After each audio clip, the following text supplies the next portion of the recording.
Hi scholars, welcome back to doing our read aloud. So this is read aloud for Wednesday, May 6th, and I am super excited because we are continuing our unit on nonfiction text. Remember, nonfiction text teaches us facts and things about real events. There's a certain type of nonfiction text that we've been focusing on called informational text. Now, informational text is a type of nonfiction text that tells us information about a topic that we are reading about. So remember, right now, we are reading How Do Animals Adapt? And yesterday we started this book. And we learned about why animals adapt. So remember, nonfiction texts have that table of contents, and we looked at this yesterday, so it should look familiar. And we looked at the first subtitle. Now that's a fancy word that second and third graders know. So you guys are totally ahead with me teaching that to you now. So this subtitle says, Why do animals adapt? And that is what we read yesterday.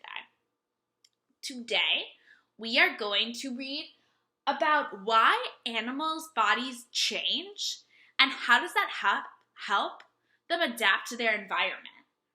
Remember, environment means where they live. So we're learning about what changes they make in their body so that they can live in the environment that they're currently in. So my table of contents tells me what page to go to in order to learn about that one topic that we're focusing on for the day. So we're focusing on changing bodies. So since this is a nonfiction text, I know that I'm going to learn facts and real information from this story about changing bodies of animals. So let's turn to page 6. I know it's on page 6 because of my table of contents. All right. Ooh, and here I see that title or subtitle that we talked about, Changing Bodies. So I want you to think of some questions in your head that you might have about why animals' bodies change or how they might change. You might not know that animals can change parts of their body so that they can better survive in the future. So let's see what we learn in these pages. Changing bodies. All of the animals in a species are not exactly alike. For example, the wolf pups in one litter are of the same species. So they're all wolves, but they're different types of babies. So each pup can have a slightly different color of fur. Differences in color and body shape are part of evolution. Evolution is a long process during which the body of an animal changes slowly over time. So evolution doesn't happen in a snap. Evolution changes over time. So even us as humans, we have gone through evolution. Species are always evolving. Over millions of years, these changes allow the animal to adapt to its habitat. When I read these pages, I am reading to get information about animals and how their bodies change. I read that there are different kind of adaptations that animals will have. Maybe they'll have longer legs or bigger eyes, so we know that they make changes. That's an example of a change that they're making in their body. I want to remember these, and I want to continue to ask questions, so I'm going to keep these in my head. Adaptation is an important part of evolution. Often, an animal is born with changes to its body that give it a better chance of survival than other animals of its species. Changes such as longer legs or larger eyes allow an animal to find more food and live longer than those who have not changed. When animals with these body changes have babies, the changes are passed on to their young. Eventually, the animals with these characteristics become the most common members of their species. So, we just learned that animals change their bodies. And like I said, we learned about their eyes and their legs, and those are just examples of how they change. And once these changes, if they improve the species' lives, then they will be passed on to their younger offspring, to the younger animals that they're having. So guys, think to yourself, we just learned a bunch of juicy information about changing bodies on this page. I want you to think, what did you learn on this page? What was a key fact or a piece of real information that stuck out to you on that page? You can maybe tell someone you're sitting with, or after this video, you can go over it with either a brother, a sister, a cousin, anyone else in your family, because I know I learned some really cool information just on that page. And now we have one more page with a ton of information. So we have a subtitle within what we just read, From Land to Air. Some scientists believe that a few early reptiles evolved into birds. Long ago, the habitat of these reptiles became colder, and the reptiles started growing scales that were similar to feathers to keep them warm.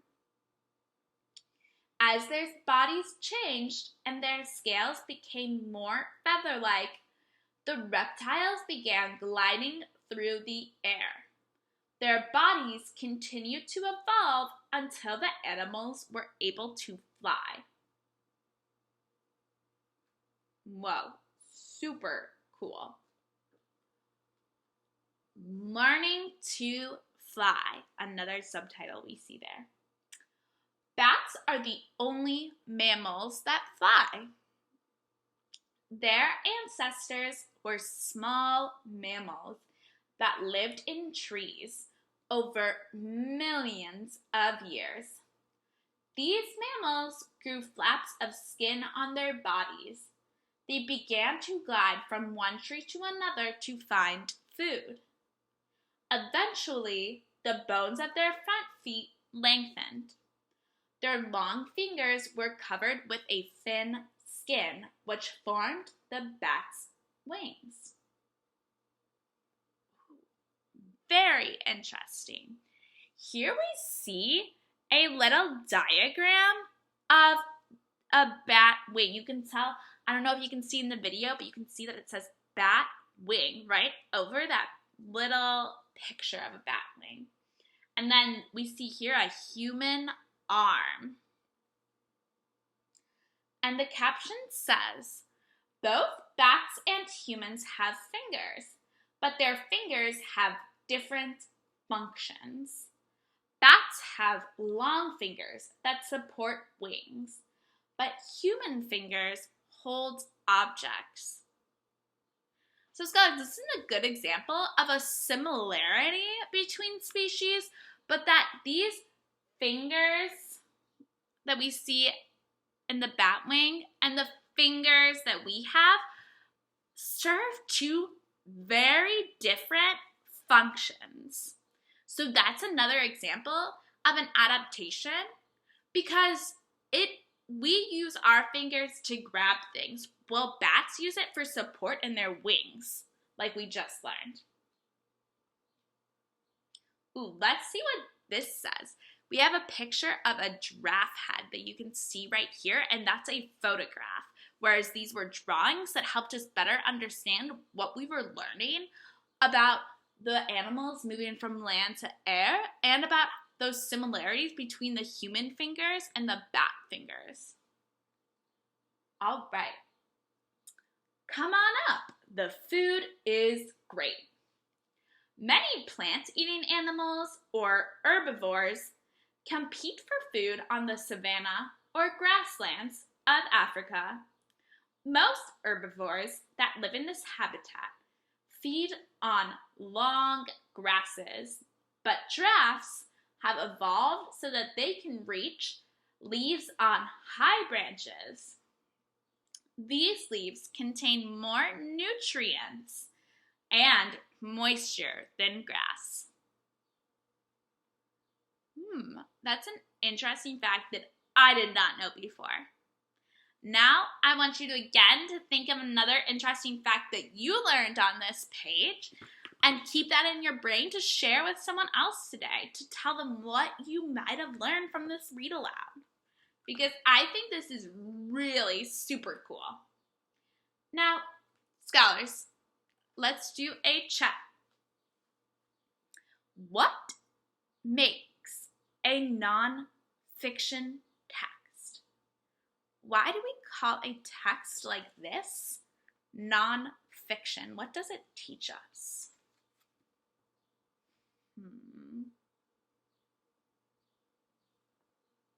Ooh, I'm waiting for scholars to think up the answer that they may have.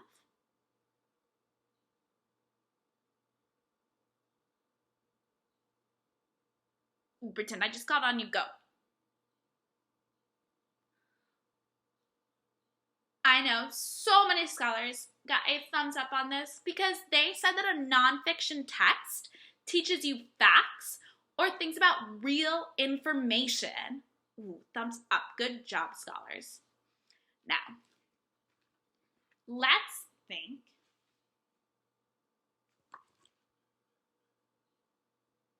You're thinking about that juicy information because now you're going to share it with me, and I'm waiting to hear your answer.